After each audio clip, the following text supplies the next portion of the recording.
mexe aparece o economic que é mãe, que é pai, e pergunta como é que eu faço para investir para um menor de idade, como é que eu monto uma carteira. Então hoje o vídeo é dedicado a você que quer garantir um futuro melhor para o seu filho, para o seu afilhado, para o seu neto, para o seu sobrinho, para qualquer baixinho, tô parecendo a Xuxa, para qualquer criança, para qualquer fedelho que lá na frente vai ter mais possibilidade de escolha, essa é real. Eu sou Fordelone, mãe de 2 filhos, e esse é o canal Economic, que é a tradução da economia, e hoje o papo é como é que você faz para montar uma carteira de investimento para criança. Antes de te contar como é que você faz isso, tem 2 recados que é: se inscreva aqui embaixo para não perder nenhum vídeo, toda semana sai vídeo novo. E você que não é inscrito não fica sabendo, você por acaso pode cair no vídeo do Economic, mas se você é inscrito você recebe primeiro esses vídeos. Então se inscreve porque não te custa nada. E também já deixa seu joinha se você gostaria que alguém tivesse tido essa preocupação com você, tivesse investido para o seu futuro quando você era criança. Agora sim, partiu o vídeo para montar uma carteira de investimento para criança.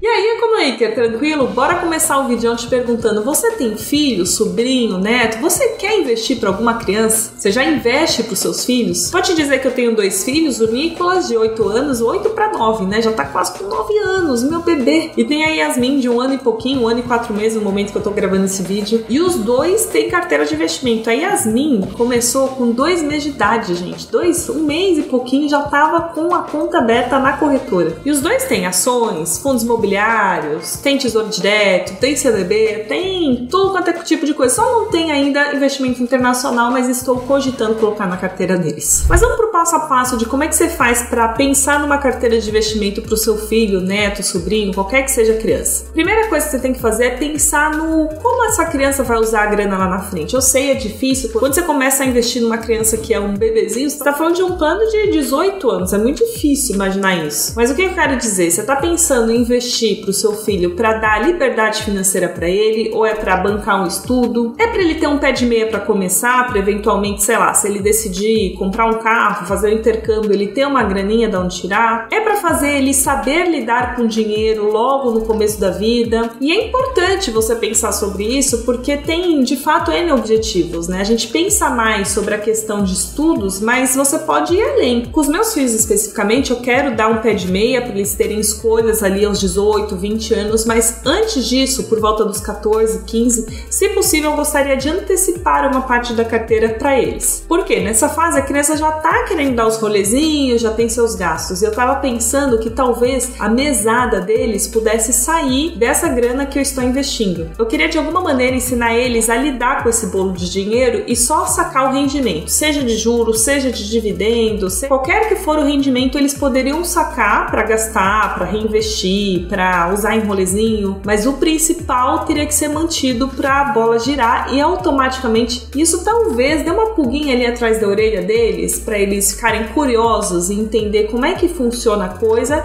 e tentar de alguma maneira fazer o bolo crescer. Talvez seja um incentivo para eles usarem pelo menos uma parte da grana que eles vão estar sacando como mesada para reinvestir naquele bolo. Não sei, veremos daqui a uns anos, talvez, só possibilidades. E aí veio o segundo ponto desse pensamento: quando que você vai dar a grana pro seu filho? Eu já vi muita gente, a maioria, né, fala aos 18, 20 anos que é a época aí dos estudos da faculdade, mas no meu caso eu quero antecipar um pedaço desse bolo quando eles tiverem ali 14, 15 anos. Eu já vi pais falando que vão revelar para os filhos que eles têm uma carteira de investimento aos 30, 35 para o filho descobrir que de alguma maneira parte da liberdade financeira dele já está adiantada ali. Então você tem que pensar no prazo. Quando que você pretende dar esse dinheiro, né, doar esse dinheiro para o seu filho, doar essa carteira, vamos dizer assim. Passo seguinte, aí sim, é você começar a pensar no que você incluiria na carteira do seu filho. E o primeiro passo é você pensar numa reserva de emergência. Sim, seu filho também precisa ter uma reserva. Eu penso que mesmo que você esteja imaginando aí crescer o bolo, e né, a gente sabe que o pós-fixado, o Tesouro Selic, o CDB de liquidez diária não é um investimento com maior rendimento a longo prazo. Mas eu penso que você precisa ter uma reservinha, e vou dar um exemplo do meu filho também. Ele tem uma casa que ele recebeu de herança, né, do meu ex-marido, do pai dele que faleceu, e essa casa é muito velhinha, tá alugada, foi reformada e tal, mas em algum momento que o inquilino sair, talvez necessite de uma reforma. Então a grana que está investida ali na carteira dele serve também para algum imprevisto, né? Se o imóvel ficar desocupado, a gente tiver que reformar, já tem uma reservinha de emergência para contar com esses imprevistos. Oi, bebê.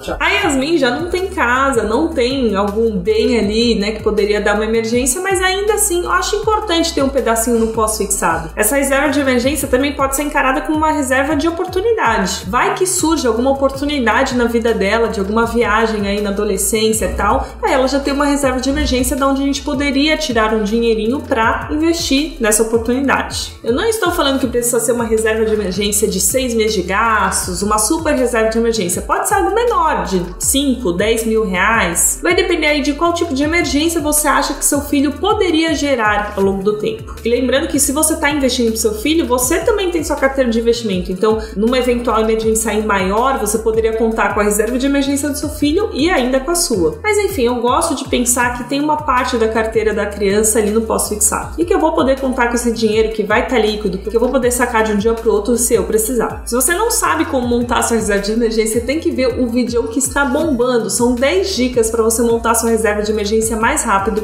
As dicas estão aqui em cima e elas são imperdíveis porque vai acelerar muito o seu processo para montar essa carteira. O vídeo tá dentro da playlist Renda Fixa que sempre tem dica massa para você investir bem a sua grana. Quarto passo para você montar a carteira de investimento do seu filho é pensar em ganhar da inflação, porque a inflação no Brasil, meu amigo, não é brincadeira. Quando você pega uma média aí de 10, 20 anos, ela girou em torno de 6, 7% ao ano. Tem ano que chega a 10, tem ano que é baixinho, que fica ali nos 3,5%, 4%, mas em geral tem uma rentabilidade acima de 6%, acima de 7% ao ano, não é tão brincadeira assim. Quando você para pensar, principalmente quando você vê o juro aí ao redor do mundo, né? Então por isso que nesse quarto passo eu acho importante você incluir na carteira do seu filho algum investimento que acompanhe a inflação. E o meu preferido é o Tesouro IPCA, porque tem prazo longo, porque tem liquidez, porque você pode fazer marcação a mercado também na carteira do seu filho, que é vender antes do vencimento com uma alta significativa em alguns períodos. Lembrando que o Tesouro IPCA sempre vai te pagar a inflação mais um bônus, mais um juro fixo. E nesse momento o juro está em 5,80%, 5,70% ao ano, que é uma rentabilidade bem interessante, principalmente se você tá pensando em ficar até o vencimento. Quinto passo é você começar a colocar aquela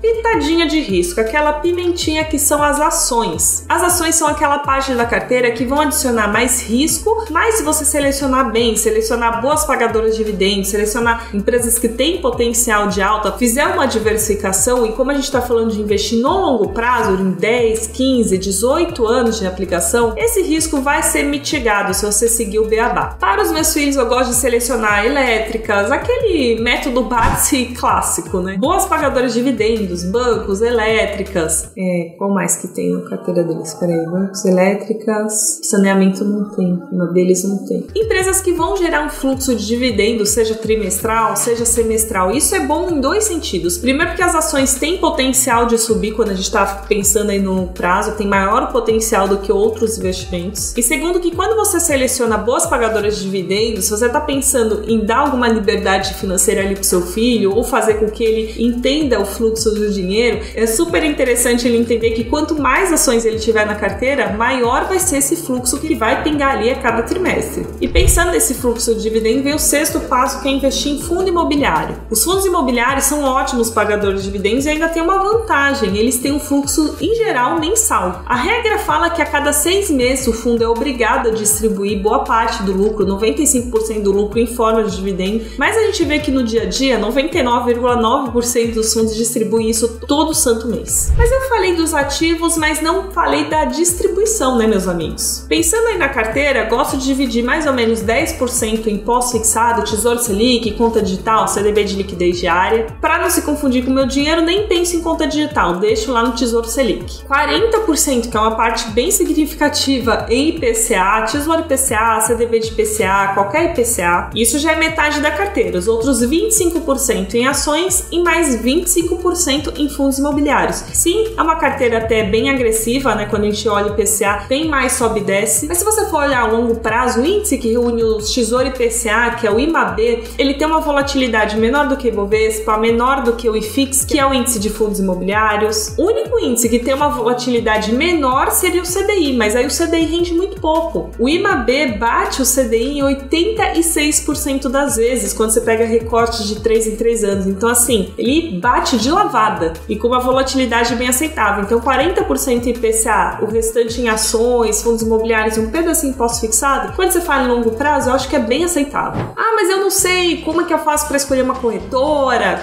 qual corretora que aceita filho. Vou te falar que acho que toda corretora aceita menor de idade, viu? Meus filhos tiveram contas em algumas corretoras até eu decidir por qual que eu ia investir. Mas se você tá em dúvida de como que você faz para escolher uma boa corretora, seja para você ou pro seu filho, pro seu sobrinho, vê esse vídeo aqui em cima que tem 10 dicas fundamentais na hora que você vai fazer essa escolha. E aqui embaixo tem os 5 melhores investimentos que você poderia fazer neste momento de queda de juros. Pode ser que essas aplicações sirvam pro seu caso, então dá uma olhadinha. Só não vai embora sem se inscrever desse outro lado pra gente continuar trocando ideia por aqui.